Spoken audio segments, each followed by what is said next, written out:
Hello দর্শক, আসসালামু আলাইকুম। আমি রাসেল খান বিজয় ছোট্ট একটা নিউজ নিয়ে আবার আপনাদের সামনে চলে আসলাম। আর আজকের নিউজটা কে কীভাবে নেবেন সেটা আমি জানি না, কিন্তু আমি এই নিউজটা নিয়ে কথা না বলে থাকতে পারলাম না, যার কারণে কিন্তু আপনাদের সামনে এই ছোট্ট নিউজটি কিন্তু আসলে নিয়ে আসলাম।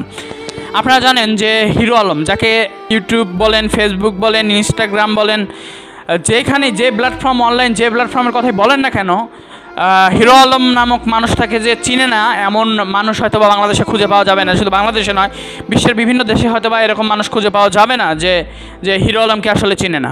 আপনারা জানেন যে হিরো আলম আজকে বগুড়া কোর্টে কিন্তু আসলে মামলা করতে যায় 32 জন সাবেক এমপি মন্ত্রী বিভিন্ন নেতাদের নামে।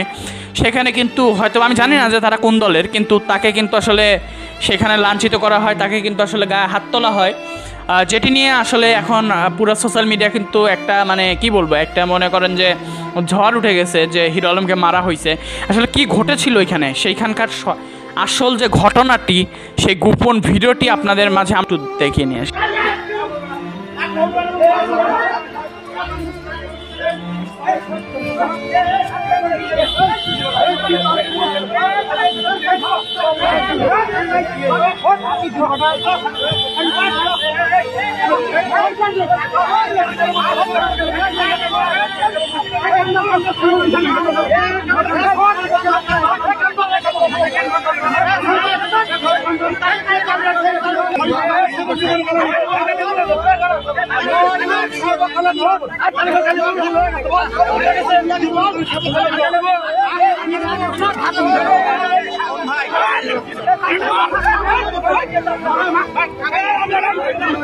আপনারা যে ভিডিওটি দেখলেন সেটি আসলে দেখে আসলে অনেকজন অনেক কিছু মন্তব্য করতে পারেন।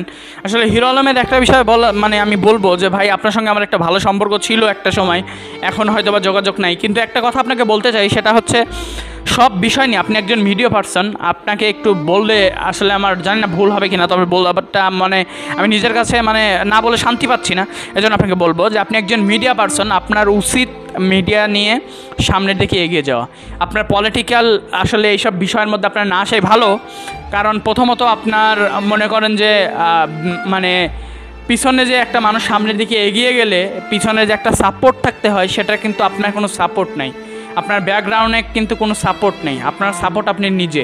তো এই পলিটিক্যাল বিষয়গুলোতে আসলে না আসাই মানে আপনার জন্য উত্তম, কারণ আপনি একবার না, দুইবার না, তিনবার না, আপনি একে একে অনেকবার কিন্তু আসলে এই পলিটিক্যাল বিষয়ের জন্য কিন্তু আসলে আপনি লাঞ্ছিত বঞ্চিত হয়েছেন, আপনি আপনার গায়ে হাত তোলা হয়েছে, আপনি কিন্তু অনেক অপমানের শিকার হয়েছেন, অনেক হামলার শিকার হয়েছেন। তো দয়া করে আপনি যদি এই ভিডিওটা দেখে থাকেন, আলম ভাই আপনাকে একটা কথা বলতে চাই, সেটা হচ্ছে আপনি দয়া করে আর এই পলিটিক্যাল বিষয়ে আপনি মিডিয়া পার্সন থাকেন, আপনি সামনের দিকে এগিয়ে যান। আপনি ফিউচারে হয়তো বা ভালো কিছু করবেন মিডিয়া নিয়ে, কিন্তু আপনি মিডিয়া বাদ দিয়ে আপনি যদি মানে পলিটিক্যাল বিষয় ঢুকেন, তাহলে কিন্তু আসলে এতটা আপনার জন্য সহজ হবে না। এজন্য আমি আপনাকে একটা কথাই বলবো, ছোটো মানুষ, আমি আপনাকে একটা কথা বলতে চাই যে আপনি পলিটিক্যাল বিষয়গুলোতে না থেকে আপনি দয়া করে আপনি মিডিয়া বিষয়ে থাকেন। আপনার ভালো কিছু আপনাকে মানুষ সাপোর্ট করছে জন্য আপনার আজকে এ পর্যন্ত আসছেন, আপনাকে সামনে আরও মানুষ সাপোর্ট করবে, কিন্তু আপনি দয়া করে এই পলিটিক্যাল বিষয়ের মধ্যে যায়েন না। কারণ আমি আপনাকে ছোট করে প্রতিপন্ন করে কথা বলছি না, আসলে এটাতে আপনাকে ফিট হচ্ছে না। আপনাকে মিডিয়াতে আপনি মিডিয়াতে থাকেন, আপনি মিডিয়াতে ভালো কাজ আমাদের অডিয়েন্সদের মাঝে আপনি ভালো কাজ তুলে ধরুন। আপনাকে অডিয়েন্স গ্রহণ তো করেই নিয়েছে, আপনাকে আরও সামনের দিকে এগিয়ে যেতে যেটা করা দরকার অডিয়েন্স সেটা করবে। তো আপনি দয়া করে আর পলিটিক্যালভাবে থাকবেন না। আর যারা এই কাজটা করেছেন, হিরো আলমের উপর হামলা করেছেন, তাদেরকে একটা কথা বলবো, আপনার বারবার এই মানুষটাকে হামলা করার রিজনটা কি? আসলে আপনারা তো জানেন তার ব্যাকগ্রাউন্ড সম্পর্কে, আপনারা সবই জানেন, সে কোন ফ্যামিলি থেকে উঠে আসছে, সে কীভাবে এত দূর আসছে, আপনারা তো সবই জানেন। আপনারা জানার পরে এই সাধারণ মানুষটাকে আসলে আপনারা বারবার এইভাবে লাঞ্ছিত করার মানে আমি জানি না। আপনি তাদেরকে ভালোভাবে বুঝায় বলতে পারতেন যে তুই এটা করিস না, কিন্তু আপনি ওপেনলি আপনারা এইভাবে তাকে মানে গায়ে হাত তুললেন, তাকে হামলা করলেন, তাকে লাঞ্ছিত করলেন। যদি কোনো সমস্যা করে থাকে আপনারা ভালোভাবে বলবেন, আপনারা তাকে বুঝাবেন, কিন্তু দয়া করে এই ধরনের কার্যক্রমগুলো আর করবেন না। বাংলাদেশের মানুষ আপনাদেরকে রিকোয়েস্ট করব। আর আলম ভাই আপনাকে বলছি আজকে ভিডিওটি শেষ করবো, আজকে ভিডিওটি আর বাড়াবো না, কিন্তু আলম ভাই আপনাকে বলছি লাস্টবার যে আপনি পলিটিক্যাল কোনো বিষয়ে আপনি থাইকেন না, আপনি পলিটিক্যাল কিছু বিষয় থাইকেন না, আপনি এখান থেকে চলে যান। আপনি মিডিয়াতে থাকেন, আপনি ভালো কিছু ফিউচারে পাবেন। আপনি সব জায়গায় পাকনামি করতে আইসেন না। তো জানি না কে কীভাবে আমার এই ভিডিওটা আজকে নিয়েছেন, তবে সবার উদ্দেশ্যে একটা কথাই বলতে চাই, যদি আমি ভিডিওতে ভুল কিছু বলে থাকি অবশ্যই আমাকে ক্ষমা দৃষ্টিতে দেখবেন।